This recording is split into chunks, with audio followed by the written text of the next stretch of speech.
Welcome to Biogas Basics. My name is Jürgen Kube, and this presentation is the first of a mini-series about the growth of microorganisms in the biogas process. I will often come back to fundamentals that can be found in textbooks about white or red biotechnology, but for some reason have not found their way into the biogas textbook canon. Fundamentally, a biogas digester is a bioreactor, and the basic concepts of fermentation technology apply. The mini-series is split into 5 parts. The first part deals with microbial growth fundamentals. The second presentation covers hydrolysis kinetics and the acidogenic phase. The third part will explain inhibition and limitation kinetics, exemplified by methanogens. The fourth part of this series explains the thermodynamic inhibition of syntropic acidogens. The final part will bring it all together and summarize the mini-series.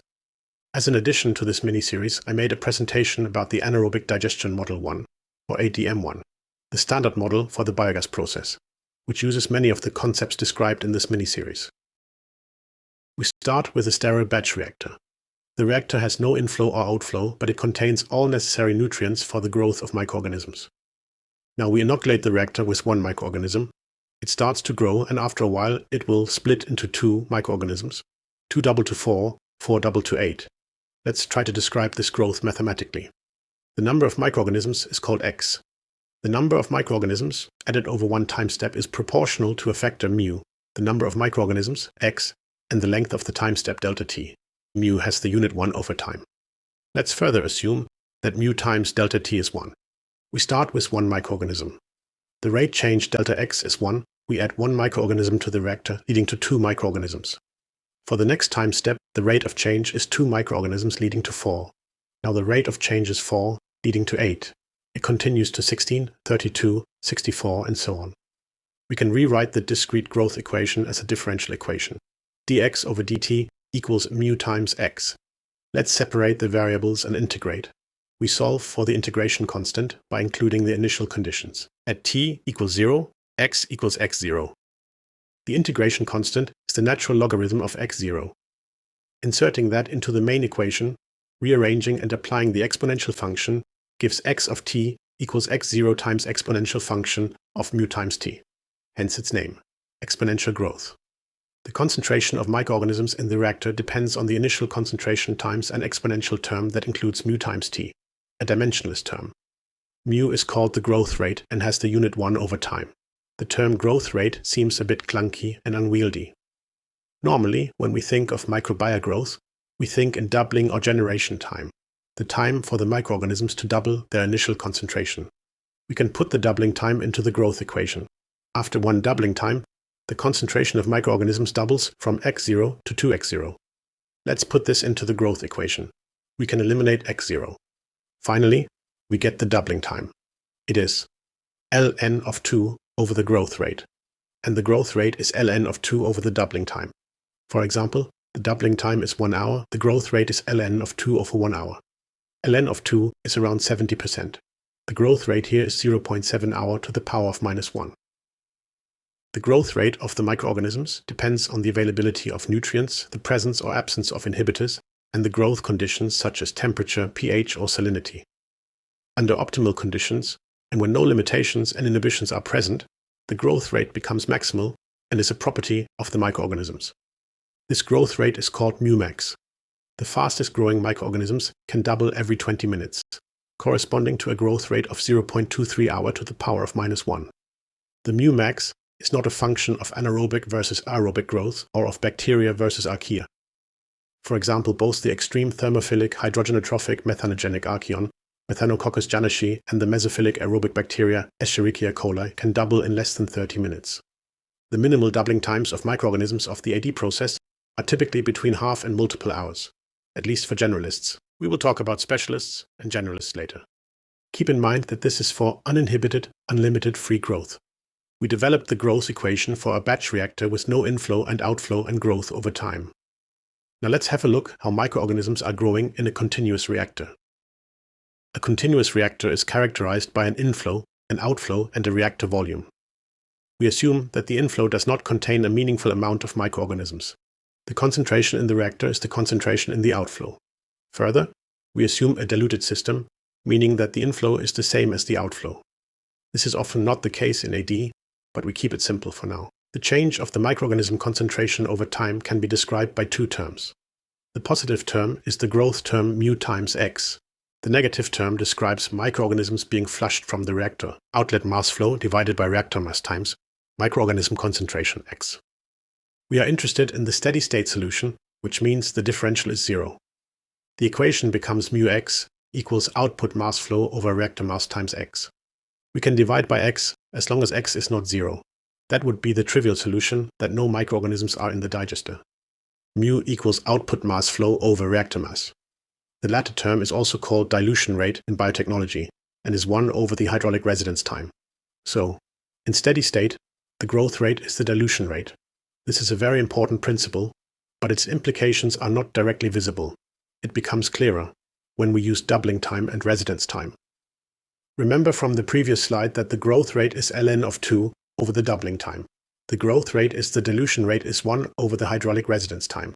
When we combine the two, we get that the doubling time of microorganisms is ln of 2 times the residence time. If the hydraulic residence time of a reactor is 30 days, the microorganisms double every 21 days in steady state. And this is for all microorganisms, regardless whether they are slow or fast growing. If the microorganisms would double faster, their concentration would increase, and the system wouldn't be at a steady state. If the microorganisms double slower, their concentration will decrease and eventually they will be flushed from the reactor. Let's recapitulate. The maximal growth rate in free growth, mu max, is a property of the microorganism, whereas the growth rate in a steady-state continuous culture is linked to the residence time of the reactor, a system property. How can both statements be true at the same time? The answer is that the microorganisms do not grow with the maximal growth rate in a continuous system, but at a lower rate. The growth rate in free growth is the maximal growth rate, mu max, but it is multiplied with terms considering limitation, inhibition, and suboptimal cultivation conditions. Limitation is the absence of the carbon or nitrogen source or other macro or micronutrients. Inhibition is caused by the presence of toxic molecules. In AD, the most important inhibitor molecules are ammonia and propionic acid, followed by H2S. Further reduction of the growth rate can originate from unfavorable cultivation conditions, such as suboptimal cultivation temperature, pH, or salinity. The microorganisms cannot control the inhibition or unfavorable growth conditions, but they can control the abundance of nutrients. In a continuous steady-state reactor, the microorganisms deplete the environment of nutrients until their growth rate equals the dilution rate. Before we look into the correlation of growth rate and nutrient concentration in more detail, I want to give a quick example of a typical AD plant. A fermentative bacterium, for example a Clostridium species, has a doubling time of 8 hours in free growth. It grows together with an acetoclastic methanosacina species that doubles every 24 hours in free growth. Both species are cultivated in a biogas reactor with 30 days residence time that has reached steady state. Both species double every ln of 2 times residence time or 21 days. The Clostridium species grows with 1/63 or 1.6% of its maximal growth rate, and the methanosacina species growth with 1/21 or 4.8% of its maximal growth rate. Both species are practically hibernating in the reactor and are barely active. We will discuss why in a later part of this series. When the growth rate of microorganisms is proportional to the substrate concentration, the kinetic is called first-order kinetic. First order because it is proportional to the substrate concentration to the power of 1. This kinetic is dominant at the beginning of the biogas process in the hydrolysis phase and breakdown of larger biopolymers to oligo, di, and monomers.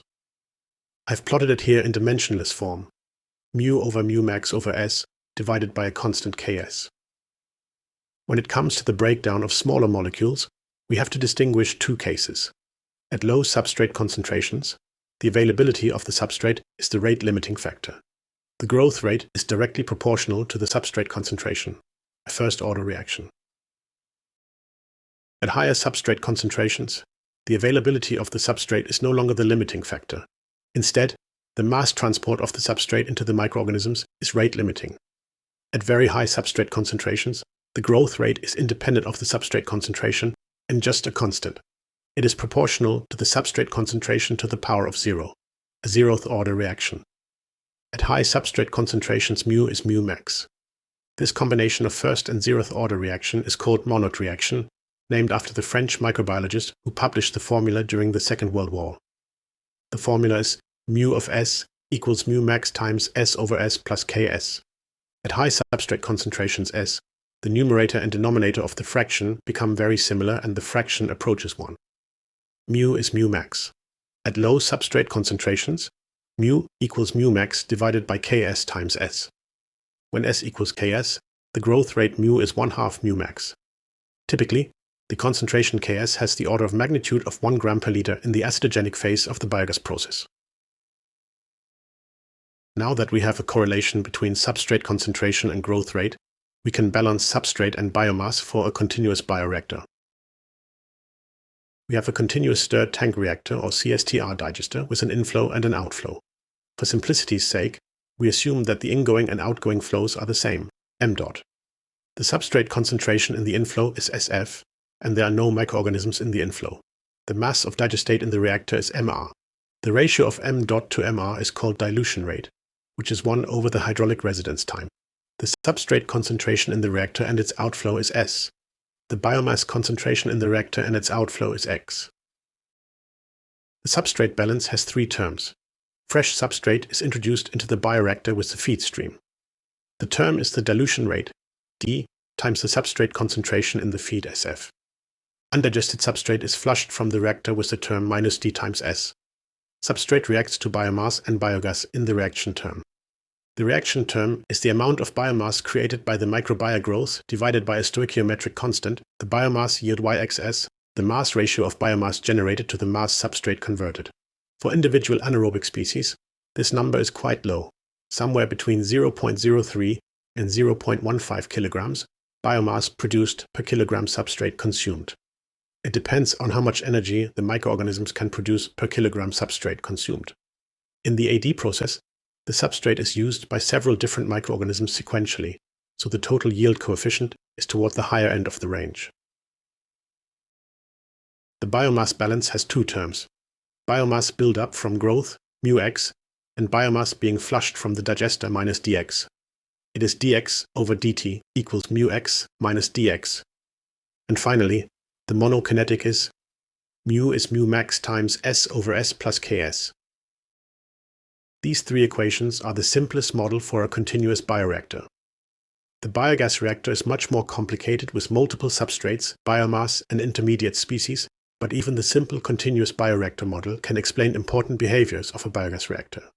If you want to dig deep into the reactions of the biogas process, I have a presentation just on the standard model of the biogas process, the anaerobic digestion model 1, where I walk you through the 19 different reactions covering 35 different species. This sounds complicated, but it is still a simplification of a real reactor. Back to the simple model. We can solve the 3 equations for the steady state. When the differentials become 0, the ODEs become an algebraic system. First, we get D equals mu. Then insert this into the monod-kinetic to get S. Finally, we insert the substrate concentration into the substrate balance to get the biomass concentration X. We can plot the concentration of substrate and biomass over the residence time. In a bioprocess engineering lecture, I would plot the concentrations over the dilution rate, but since the dilution rate is an unfamiliar concept in AD, I use the residence time instead here, the inverse of the dilution rate. The slight disadvantage is when the dilution rate goes to 0, the residence time will go to infinity, which can be hard to visualize in the plot. This is the plot of the substrate and biomass concentration over the residence time. The substrate concentration is shown on the right, and the biomass concentration on the left ordinate. The ordinates have different scales. The feed has a substrate concentration of 100 kilograms per ton. In free growth, on the medium in the digester, the microorganisms double every 5 days. Their maximal growth rate is ln of 2 over 5 days. The microorganisms grow with a monod-kinetic. The mono constant is 10 kilograms per ton. At this substrate concentration, they grow with half their maximal growth rate. They have a yield coefficient of 0.05 kilograms per kilogram. They produce 50 grams of biomass per kilogram of substrate consumed. At low residence times, the substrate concentration in the effluent is the same as in the inflow. There is no reaction. The first theoretical steady state with an active microbial culture can be achieved at a residence time of 7.93 days. This is the so-called washout point. At residence times below the washout point, no biomass can stay in the reactor in steady state. At the washout point, the substrate concentration in the reactor is just below the inflow substrate concentration. At this low residence time, very high substrate concentrations are required to keep the growth rate of the microorganisms high enough to stay in the reactor. As we increase the residence time slightly, the substrate concentration quickly drops, and the biomass concentration quickly increases. When we increase the residence time further, the situation in the bioreactor stabilizes. The concentration of substrate drops to almost zero, and the biomass concentration increases to its possible maximum, which is the inlet substrate concentration multiplied with the yield coefficient. Here, 100 kilograms per ton times 5%, 5 kilograms per ton. The solution of the steady-state CSTR bioreactor can be distinguished into three different behaviors. Below the washout point, it is sterile, and no steady-state culture can be established. To the right of the washout point is the so-called turbidostat region. Here, small changes in residence time will have a substantial impact on the substrate and biomass concentration. Even under very controlled lab conditions, small process disturbances happen all the time, and it is not possible to grow microorganisms at these residence times, unless a feedback control loop is used that adjusts the feed rate and thus the residence time to the state of the biomass in the reactor. In early experiments with high-load continuous bioreactors, a turbidity probe was used to measure the concentration of biomass in the reactor and provide the necessary feedback. Cultures were grown at constant turbidity, hence the name turbidostat. In AD, turbidostatic fermentation is not preferable. First, it is impossible to measure turbidity in most biogas reactors, but there is also nothing to be gained from turbidostatic fermentation.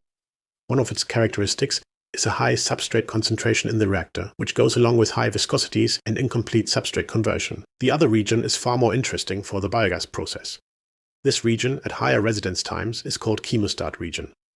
Here, small changes in residence time have almost no impact on substrate conversion and biomass concentration. This makes the chemostat region the preferable mode of operation for the biogas process. We aim for almost complete conversion and for a high robustness of the biocenosis against fluctuations in the feed rate and composition. This simple model can explain the binary nature of a biogas plant. When inhibition or limitation occurs, the washout point will move to the right. If the plant operates at a high enough residence time, it will remain in the chemostat region, and the inhibition will have no apparent consequence on biomass concentration or substrate conversion. But if the washout point moves near the residence time, the plant enters the turbidostat region, becomes unstable, and will eventually fail. I will explain this in more detail later in this mini-series. Let's recap. Microorganisms show exponential growth in batch cultures when they are uninhibited and unlimited.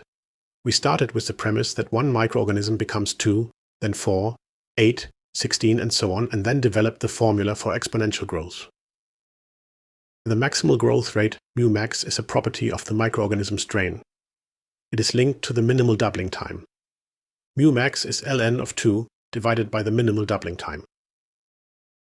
In a steady-state continuous reactor, the growth rate is a function of residence time. Mu is d is 1 over hydraulic residence time. In a steady-state continuous reactor, microorganisms double with ln of 2 times hydraulic residence time. If the residence time is 30 days, the microorganisms must double every 21 days to keep up. And the way they do it is by slowing down their growth by depleting their environment of substrate until the growth rate is the dilution rate, or mu equals d. We briefly touched on the Monod-kinetic. It is a combination of first-order reaction at low substrate concentration when substrate availability is the limiting factor, at zeroth-order kinetic at high substrate concentration when the transport of substrate into the cell is the limiting factor. And finally, we solved the simplest bioreactor model for the steady state, covering two balance equations for substrate and biomass, and an algebraic equation for the growth kinetic. We plotted the concentration of biomass and substrate over hydraulic residence time and identified washout point, turbidostat, and chemostat region. The biomass cannot stay in the reactor below the washout point. The turbidostat region is immediately right of the washout point. Here, small changes in residence time result in large changes of biomass and substrate concentration. This region is unstable in continuous fermentation and also undesirable in AD. A turbidostat can only be cultivated with a feedback control loop that measures the turbidity or other signals linked to the biomass concentration and keeps it constant. Stable AD plants are operated in the chemostat region, showing reasonable resilience against fluctuations in feed rate and composition. This presentation is the first of a mini-series on microbial growth in biogas reactors. In the next presentation, we will investigate hydrolysis kinetics, methods to estimate them, and their connection to biomass concentration. This concludes the first part of the mini-series about microbial growth. I hope you learned something new and see you in the next presentation of Biogas Basics.